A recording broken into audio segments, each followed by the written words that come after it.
Assalamualaikum saudara dan saudari. Ini merupakan video part 2 dari flow control pencabangan dan perulangan ya. Dimana pada video 2 ini kita akan membahas terkait perulangan.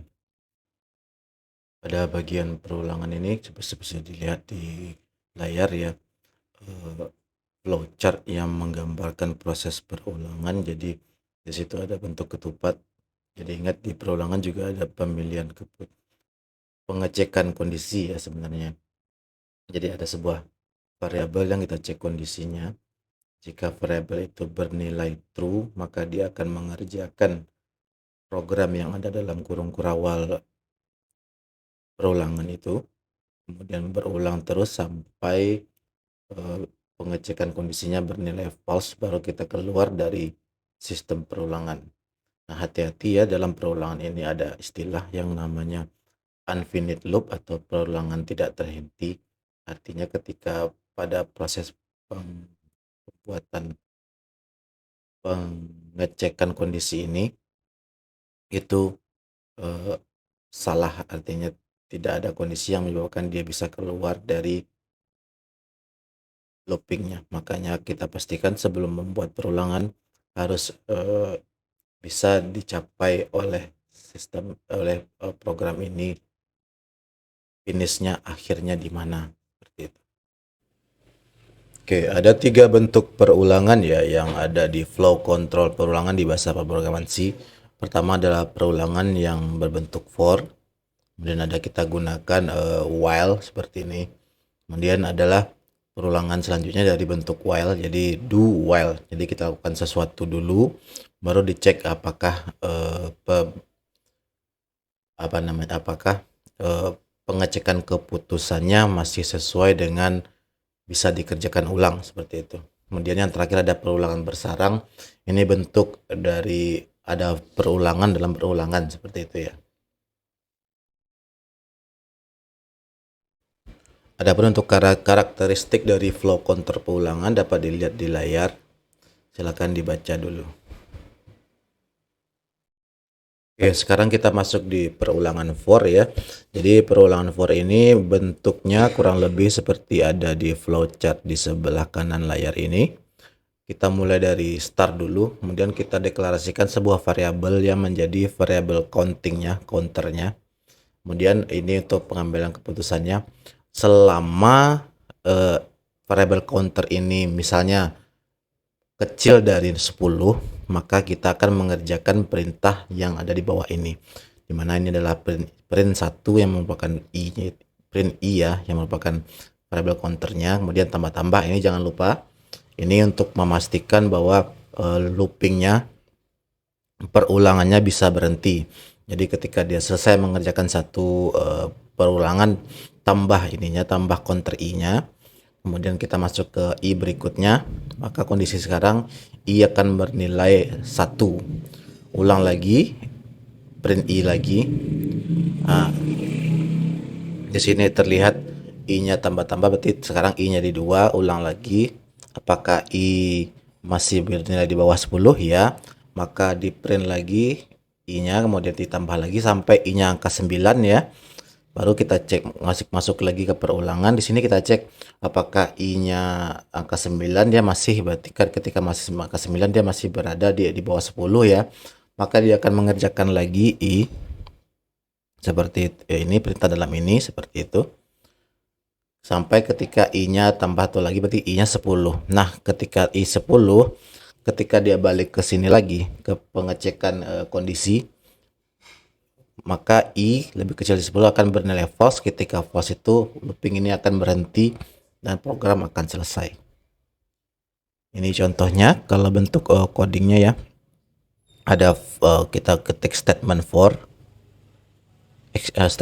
kemudian dalam ini kurung ini berisi 3 komponen utama ya. Yang pertama nilai awalnya, biasanya kita gunakan i sama dengan 0 kayak gitu. Berarti kita hitung i-nya dari 0 seperti yang sebelah sini. Kalau di sini i-nya kita mulai dari 3.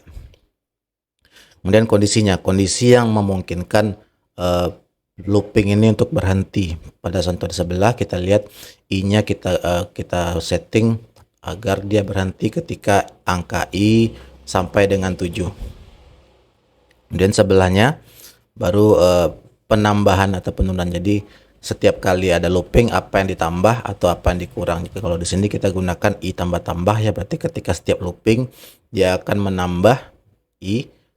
Ketika print Indonesia Raya 1 i-nya ditambah, print Indonesia Raya 1 i-nya akan ditambah sampai i-nya bernilai 7, baru i akan berhenti, program ini akan berhenti loopingnya. Mari kita cek contoh programnya ya. Ini adalah contoh dari implementasi flowchart yang ada di layar tadi, yang flowchart sebelah kanan tadi ya. Jadi kita punya variabel satu namanya di sini i dengan bentuk tipe data integer. Nah, i ini akan kita jadikan sebagai counter untuk perulangan kita. Memang umumnya memang gunakan i yang pertama, kemudian baru j. Kemudian di sini kita ada perintah untuk mencetak perulangan keberapa yang sedang dikerjakan, seperti itu, dengan mencetak i-nya. Dan ini slip ini untuk memperlambat atau menunggu selama 1 detik. Jadi kita bisa melihat proses perulangannya setiap 1 detik, seperti itu. Coba kita jalankan ya, compile and run. Nah, kelihatan ya. Jadi karena kita berhenti di i sama dengan di bawah 10, berarti perulangan akan berhenti di angka 9. Jadi selama i masih berada di bawah 10, dia akan mengulang, dia akan menambah i. Berarti i kedua tambah 1 lagi, i ketiga tambah 1 lagi gitu, i keempat tambah 1 lagi, jadi i-nya 3, i-nya 4 sampai i 9 baru dia berhenti looping. Contoh kedua bisa kita bikin menggunakan variabel yang namanya j ya, seperti ini. Misalnya kita bikin variabel 2, kita buat looping kedua, contohnya misalnya gini. For dalam kurung hitungan pertamanya berapa, misalnya j sama dengan 10 gitu. Kemudian perulangan ini diulang selama apa? Jadi kita akan mengulang perulangan ini selama j kecil dari misalnya 10 juga deh, 10. Kemudian setiap perulangan kita akan apa j-nya akan ditambah berapa, misalnya kita tambah j ditambah 2 misalnya. Kurung kurawal ini isinya adalah perintah yang akan dikerjakan setiap perulangan berjalan. Maka contohnya kita coba lakukan di sini, print f Indonesia Raya misalnya, seperti itu.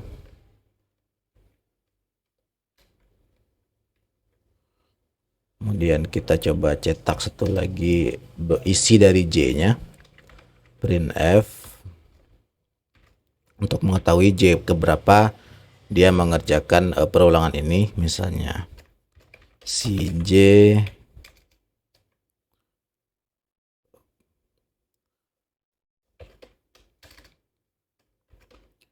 persen d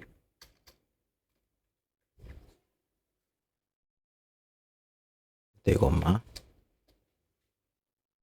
baru di sini slip ya. Coba untuk kita tidak usah pakai slip lah. Oke, coba kita jalankan program kita. Lupa deh memanggil isi j-nya. Oke, coba kita jalankan program kita. Ulang 1, ini masih yang perulangan yang i ya, sampai perulangan ke 9. Nah, ini contohnya jika j kita kondisi di mana infinite loop nih. Artinya j ini tidak mencapai kondisi di mana j besar dari 10. Artinya cek di sini bagian penambahan kita. Apakah penjumlahan kita benar atau salah? Coba saya close program yang ini dulu. Nah, kalau j-nya sama dengan 0, kemudian j kita tambah 2, maka hasilnya adalah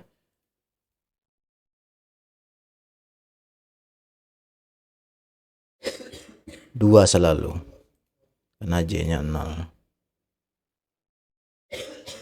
Coba kalau kita ganti J tambah-tambah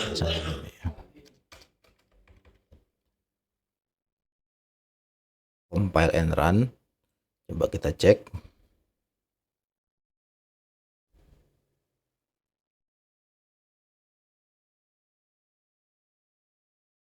Nah, kelihatan di sini ya. Oh, saya lupa ngasih splash n-nya.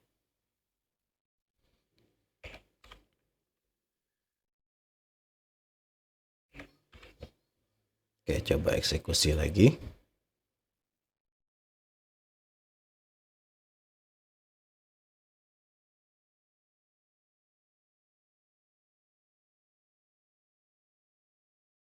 Nah, kelihatan di sini.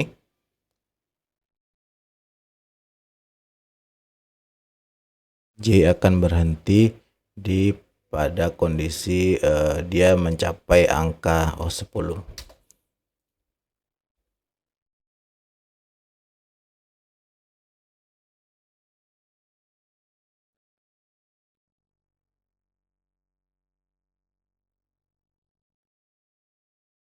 Ya, kelihatan di sini ya.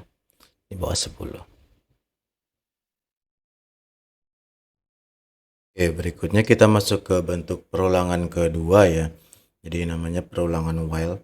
Nah, kalau bentuknya kurang lebih seperti ini. Di atas kita mulai dari inisialisasi variabel ya. Kemudian ada while dalam kurung, ini adalah kondisi yang kita cek untuk selama dia bernilai true. Kondisi ini dalam sini, selama dia bernilai true, maka dia akan mengerjakan ekspresi yang ada di dalam ini. Kemudian satu lagi, jangan lupa ada perubahan kondisinya. Nah, contohnya di sebelah ini kita gunakan i, kita mulai dari 1.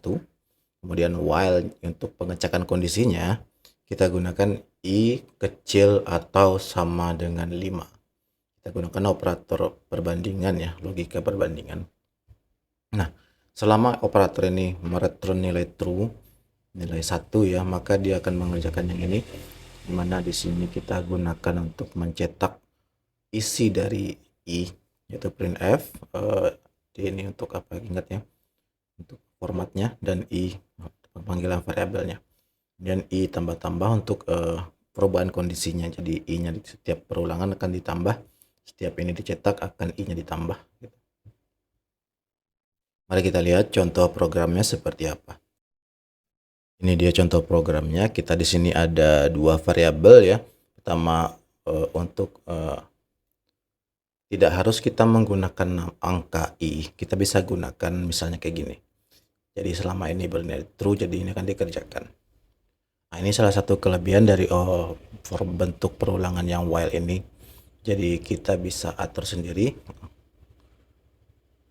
pengecekan kondisinya seperti apa ya. Contohnya di sini. Jadi di sini kita cek apakah pengguna atau user ini akan mengulangi untuk perintahnya atau tidak. Jadi selama dia mengetikkan y di perintah ulangi ini, selama variabel ulangi ini berisi y, di sini kita cek ya, apakah ulangi sama dengan y.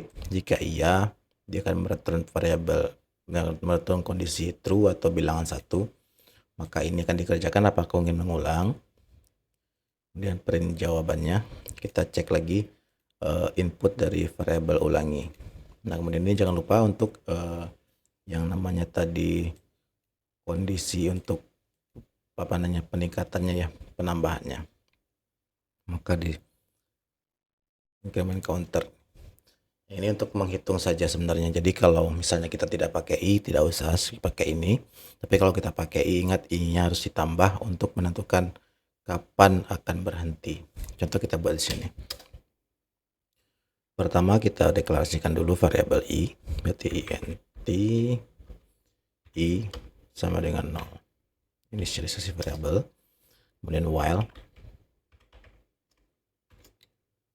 while i sama besar atau sama dengan, misalnya kita ingin mengulangi while ini sebanyak misalnya 20 kali.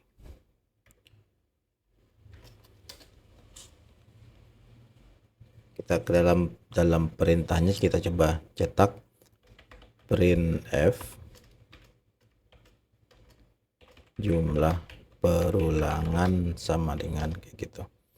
Sini kita akan panggil variabel i-nya untuk melihat isi i berapa.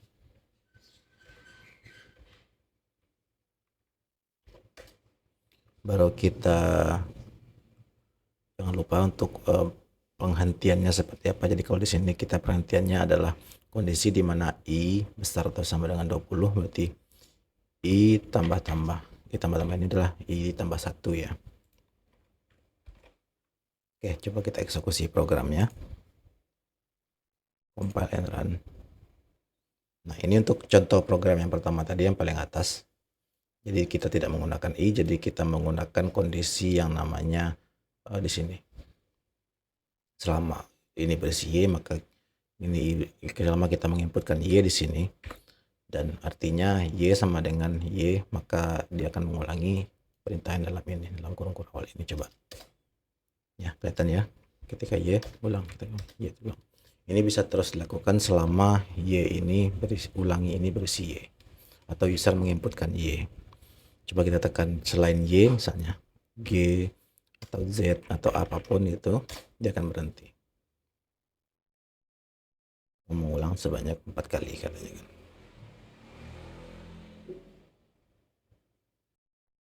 Kemudian untuk perintah kedua yang ini kenapa tidak muncul ya?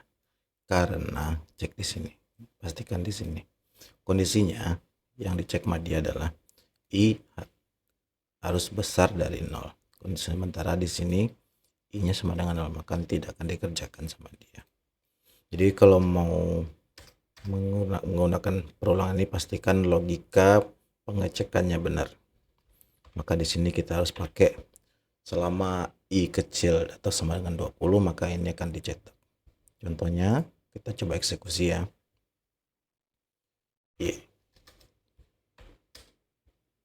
Nah, kelihatan di sini jumlah perulangan sebanyak 20 kali.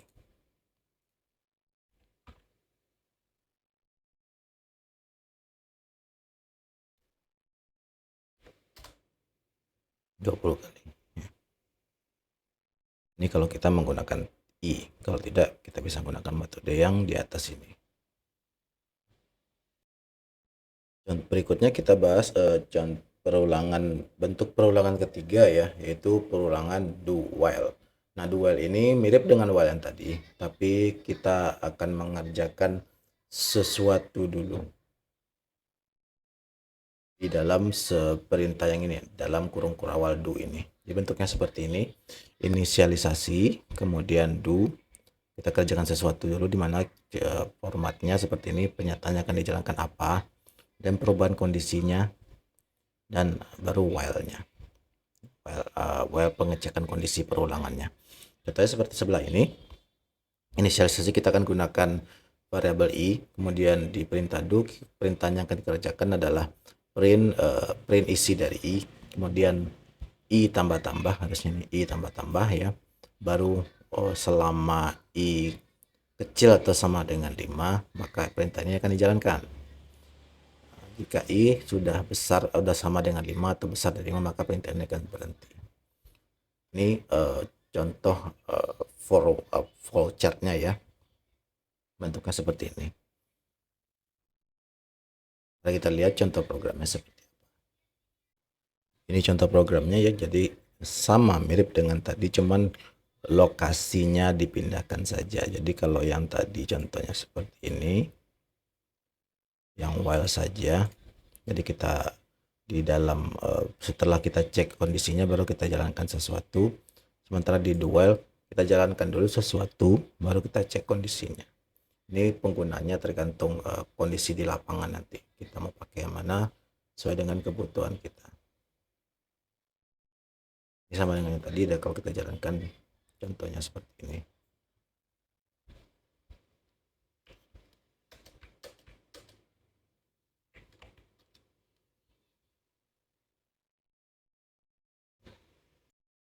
Berikutnya yang terakhir adalah perulangan bersarang ya. Jadi kita melakukan perulangan di dalam perulangan. Contoh bentuk flowchart-nya seperti ini. Pertama kita inisialisasi dulu dua variabel, bisa di sini kita gunakan i sama j, dan counter untuk menghitung seluruh perulangan berapa. Jadi ini tidak wajib ya. Yang wajib itu harus ada cuma ada i sama j. Nah, masuk ke pengecekan kondisi pertama. Kita gunakan di sini i selama i kecil dari 10, maka dia akan mengerjakan ini berikutnya. Cek kondisi kedua, selama j kecil dari 10, maka kerjakan apa berikutnya. Maka di sini kita akan gunakan perintahnya adalah tampilkan perulangan ke i, j. I berapa, j berapa. Nah, di sini kalau pertama ya berarti i-nya 0, j 0. Dan counter tambah-tambah nih untuk menambahkan isi dari counter counter yang ini. Kemudian ini j tambah-tambah untuk menambahkan isi dari j. Next j, dia akan mengulangi j sampai j bernilai 10. Ketika j 10 maka dia akan berhenti, baru dia berarti artinya tidak ya. Maka dia akan balik ke i lagi, i ditambah lagi, i tambah 1, balik ke i kedua. Nah, di kondisi setelah ini kondisi i sama dengan 1 ya, maka balik ke sini dicek lagi apakah i kecil dari 10. Karena i masih kecil dari 10, maka diulang lagi ini sebanyak 10 kali sampai naik ke sini. Sampai nanti i bernilai 10, baru programnya akan selesai. Mari kita coba cek bentuk programnya seperti apa. Ini dia contoh program untuk perulangan bersarang ya. Di sini kita gunakan for. For pertama dalam kurung awalnya ada for kedua. Ini adalah contoh perulangan bersarang, artinya dia akan mengulangi setiap for yang ini.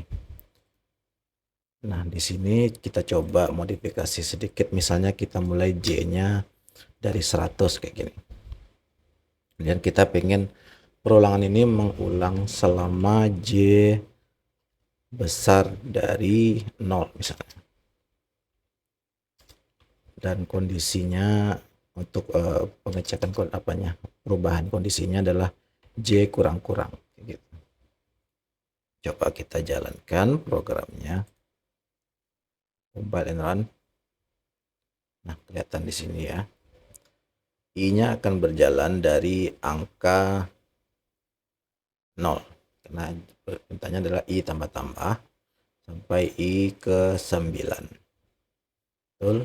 Dan j-nya akan berjalan turun mundur dari 100 sampai ke 0. Ini kalau kita modifikasi. Kalau kita bisa gunakan yang sama dengan j di atas, i di atas. Misalnya seperti ini. 10 ya. J tambah-tambah.